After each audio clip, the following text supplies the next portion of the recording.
کہتے سویرے سویرے آیا تو کہنے لگا حضور مجھے توبہ کرا دیں، آج کے بعد نہ جھوٹ بولوں گا، نہ حرام کھاؤں گا، نہ شراب پیوں گا۔ تو کہتے جتنے لوگ بیٹھے تھے کان کھڑے ہو گئے، کہا تجھے کیا ہوا؟ کہنے لگا 11-12 سال کا نوجوان آیا مجھے توبہ کرا گیا، چڑھتی جوانی، 11-12 سال 14-15 سال کا بچہ مجھے توبہ کرا گیا۔ تو کہتے ہم محب حیرت ہوئے کہ اتنا سا بچہ؟ تو کہتے ہیں کسی نیک باپ کا بیٹا تھا، کسی پرہیزگار ماں کا بیٹا تھا، گھر میں تربیت ہوئی۔ اتنے بچے تو خانقاہ بھی نہیں جاتے، اتنے سے بچے تھوڑی کسی ادارے کے فارغ التحصیل ہوتے ہیں، کس مدرسے سے پڑھے ہوتے ہیں؟ کہتے چھوٹی سی عمر۔ تو کہا جناب آپ کو کیسے ملا؟ تو وہ شخص کہنے لگا حضور کل میں گیا بازار، میں نے بغداد کے چوک سے 10 کلو مچھلی بھی خرید لی اور کچھ اور ضرورت کی چیزیں بھی، مہمان آنے تھے، وہ سارا کچھ خرید کے میں جب نکلا تو سامان زیادہ ہو گیا۔ چوک میں مزدور بیٹھے ہوتے تھے، میں نے کہا بھئی میرے ساتھ فلاں محلے تک سامان پہنچانا ہے۔ وہ بچہ کہنے لگا چچا اگر میں چلوں تو، میں نے اس کو ایڈریس وغیرہ بتلایا تو 3 دینار مزدوری طے ہو گئی سامان گھر پہنچانے کی۔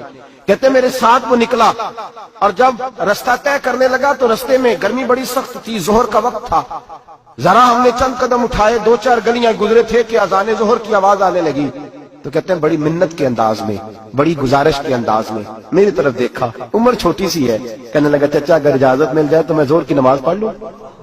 کہتے ہیں میں ایک جگہ پھٹے پہ بیٹھ گیا اور گپے کرنے لگا، سامان وہاں رکھا، میں نے کہا پڑھ لے نماز۔ کہتے ہیں بچہ نماز پڑھنے چلا گیا، باقی لوگ دیر سے آئے، وہ نماز پڑھ کے جلدی آ گیا۔ میں نے کہا بیٹے تو جلدی آ گیا ہے؟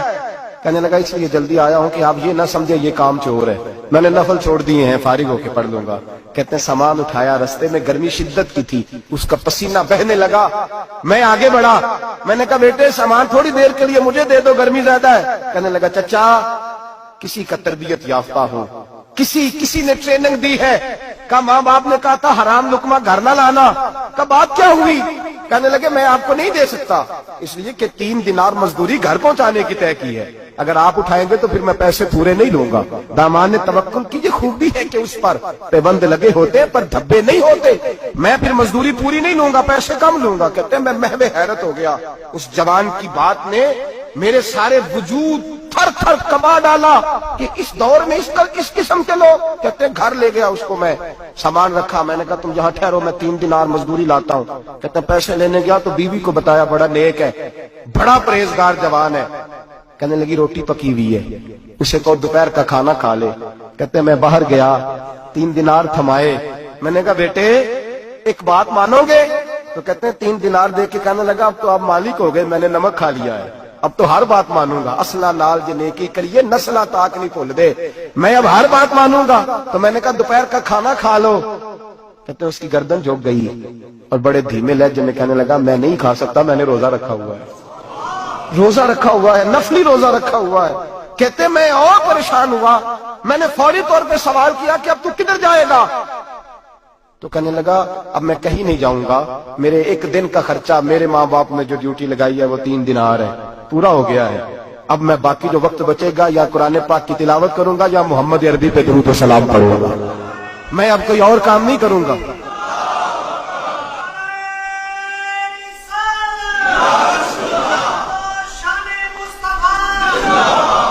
شخص کہنے لگا کہ میں نے کہا افطاری کر لینا، کہنے لگا مجھے مسجد بتا دو، میں جا کے اللہ اللہ کرتا ہوں، مجھے شام کو لے آنا۔ افطاری ہمارے ساتھ اس کی طے ہو گئی، مسجد چلا گیا، مغرب بعد لینے گیا تو کہنے لگا عشاء کے بعد آنا، اب تو میں نے پانی سے افطار کر لیا، کھانا کھانے جاؤں گا تو جماعت رہ جائے گی۔ کہتے ہیں عشاء کے بعد میں لایا، اس کو کھانا کھلایا، رات گہری ہو گئی تو میں نے کہا تو سو نہیں جاتا؟ کہنے لگا کوئی حرج نہیں، کبھی دور مزدوری کرنے نکل جاؤں تو رہ بھی جاتا ہوں، گھر والوں کو پتا ہے۔ کہتے میں نے مسافر خانہ کھولا، یوں سمجھیے ڈرائنگ روم بیٹھک میں نے کھولی، اس کو سلا دیا، میں اور میری بیوی اپنی معذور بیٹی کو روٹی دینے گئے اور ہم نے جا کے اس کو کھانا کھلایا جو ٹانگوں سے معذور تھی، اور ساتھ کہا کہ بیٹی آج بڑا پرہیزگار جوان ہمارا مہمان ہے، آج چڑھتی جوانی اور تقوی کی روشنی اس کے چہرے سے چمکتی، کیا بات ہے، بڑے ہی اچھے گھرانے کا تربیت یافتہ ہے۔ کہتے ہیں بچی کو کھانا کھلا کے لوٹے، اپنے کمرے میں سو گئے، بیٹی اپنے کمرے میں لیٹ گئی، ترس گئے تھے کہ بیٹی قدموں پہ چلے۔ تہجد کا وقت ہوا تو دروازے پہ دستک ہوئی، بڑی بے چینی کے ساتھ اٹھے میاں بیوی، کون ہے؟ بیٹی کی آواز آئی ابا جی دروازہ جلدی کھولیں۔ کہتے ہیں کلیجے پھٹنے لگے، ذہن بکھرنے لگے، سوچے ہیں کہ وہ 2-1 منٹ ہمارے اوپر پہاڑ بننے لگے، دروازہ کھولا تو وہ بیٹی جس کے لیے ترس گئے تھے کبھی چلے گی، وہ اپنی ٹانگوں پہ کھڑی ہے، کبھی دوڑ کے ادھر جاتی، کبھی دوڑ کے ادھر آتی،